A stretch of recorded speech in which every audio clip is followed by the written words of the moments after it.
નમસ્કાર દર્શક મિત્રો, હું છું પરમાર અનિશા. તમે જોઈ રહ્યા છો લોકસામના ન્યૂઝ. તો જોઈએ આજના સમાચાર. આજ રોજ ઉર્જા રાજ્યમંત્રી શ્રી કૌશિકભાઈ વેકરિયાના હસ્તે અમરેલીના ચિત્તલ મુકામે કુલ 2 પેટા આરોગ્ય કેન્દ્રના નવા બિલ્ડિંગની કામગીરીનું ખાતમુહૂર્ત સંપન્ન કરવામાં આવ્યું હતું. ઉલ્લેખનીય છે, ચિત્તલ સ્થિત શ્રી ખોડિયાર નગર અને જીન પ્લોટ ખાતે અંદાજિત ₹65 લાખના ખર્ચે પેટા આરોગ્ય કેન્દ્ર આકાર પામશે. ચિત્તલ ઉપરાંત આસપાસના ગામડાઓને ઘર આંગણે અને નજીકમાં જ સરળતાથી આરોગ્ય સુવિધાઓ મળતી થશે.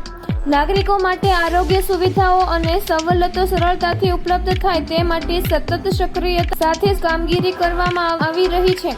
જનસામાન્ય માટે પ્રધાનમંત્રી જન આરોગ્ય યોજના અન્વયે ₹10 લાખના આરોગ્ય કવચની સાથે આયુષ્માન કાર્ડની સુવિધાઓ ઉપલબ્ધ છે.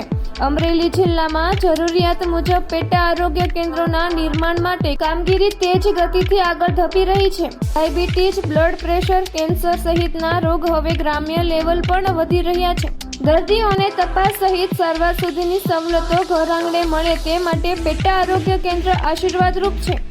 ચિત્તલ મુકામે પેટા આરોગ્ય કેન્દ્રોના ખાતમુહૂર્ત પ્રસંગે જિલ્લા પંચાયત ઉપપ્રમુખ શ્રી સુરેશભાઈ પાથર, તાલુકા પંચાયત અમરેલીના પ્રમુખ શ્રી કિશોરભાઈ કાનપરિયા, જિલ્લા પંચાયત આરોગ્ય સમિતિ ચેરમેન શ્રી અશ્વિનભાઈ કુંજડિયા, જિલ્લા પંચાયતના સભ્યશ્રીઓ, તાલુકા પંચાયત સભ્યશ્રીઓ, સ્થાનિક અગ્રણીઓ, ગ્રામજનો ઉપસ્થિત રહ્યા હતા. તો ફરી મળીશું એક નવા સમાચાર સાથે. ત્યાં સુધી જોતા રહો લોકસામના ન્યૂઝ.